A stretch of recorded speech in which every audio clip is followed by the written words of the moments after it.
Have you ever scrolled through social media and seen those incredibly productive people who wake up at like 4:30 in the morning? They're meditating, running 10 miles, and building a multi-million-dollar business before you've even hit the snooze button once. And you think to yourself, who are these superhumans? And is that even legal? I was curious too, so I decided to become one of them. For 7 days, I traded my warm, comfortable bed for the cold, dark silence of 4:30 a.m. No special powers, no secret supplements, just me, my alarm clock, and a whole lot of questions. What I discovered wasn't what I expected at all. Day 1 to 2, the shock to the system. Let's be real, the first 2 days were brutal. When that alarm went off, it felt like a personal betrayal. My brain was screaming, "This is a mistake! Abort mission! There are monsters and darkness outside." The house was so quiet I could hear the fridge humming. I stumbled around like a zombie, making coffee just to survive. My goal for those first few hours was simple. Don't fall back asleep. I did easy, non-brainy things. I stretched a little. I wrote down 3 things I was grateful for. I read a book for fun, not for work. And you know what? By the time the rest of the world was waking up, I had already finished a cup of coffee, read a chapter, and felt a tiny, strange sense of accomplishment. I was ahead of the game. But here's the thing nobody tells you. That initial win feels great, but it's fueled entirely by pure adrenaline and novelty. The real test was just around the corner. Day 3 to 4,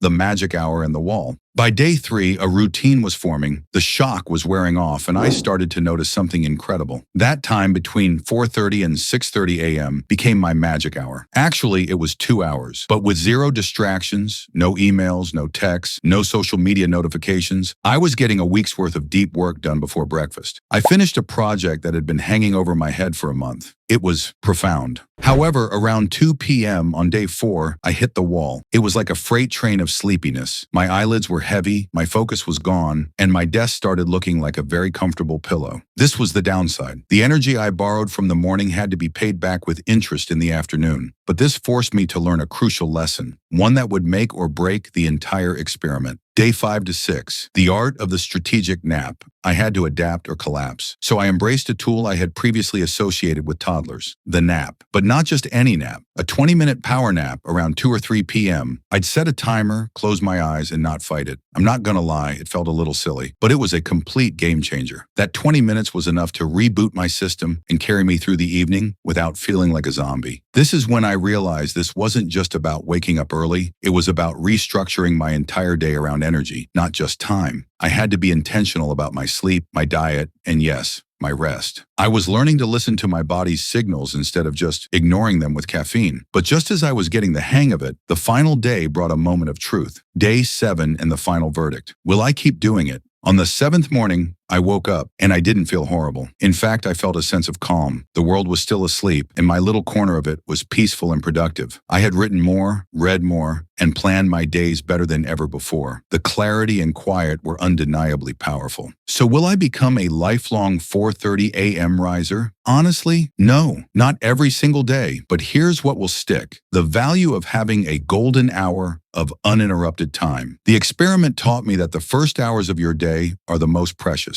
So now, even if I wake up at 6:30, I protect that time fiercely. No emails, no noise, just deep work on what matters most. The bottom line, trying the 4:30 a.m. challenge wasn't about becoming a productivity robot. It was a crash course in self-discipline and intentionality. It's not for everyone, and that's okay. But the core lesson is universal. Claim a piece of the morning for yourself before the world starts making its demands. You don't have to wake up at 4:30 a.m. to do that, but you do have to be the one in charge of your alarm clock.